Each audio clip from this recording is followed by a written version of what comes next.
En temps de doute, de crainte et de détresse, nous nous tournons vers nos hymnes et cantiques qui nous rappellent que ce monde n'est pas tout ce qu'il y a, que ce monde n'est pas une fin en soi. En temps de joie, d'allégresse et de paix, nous nous tournons là encore vers nos hymnes et cantiques qui nous rappellent que sur cette terre, nous pouvons aussi expérimenter et connaître des moments de quiétude et bonheur passager.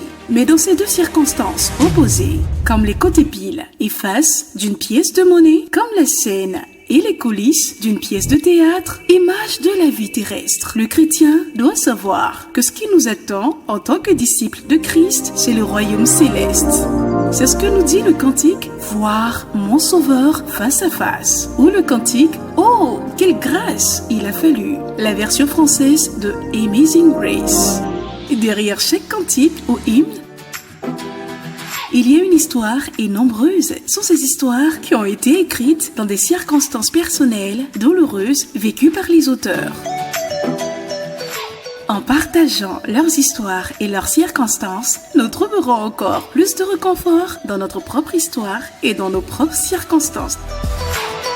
Ces histoires nous donnent l'espérance dans ce monde actuel et un aperçu de celui à venir par la représentation d'un tableau de la vie éternelle rempli de joie, de paix et de célébration enthousiaste et heureuse pour les bienheureux que nous sommes. Qui sont ces gens qui ont écrit tant d'hymnes, qui ont survécu à l'épreuve du temps? Pourquoi ont-ils écrit comment ces hymnes? Et leurs auteurs nous aident-ils à toujours chanter la foi au Seigneur de la vie?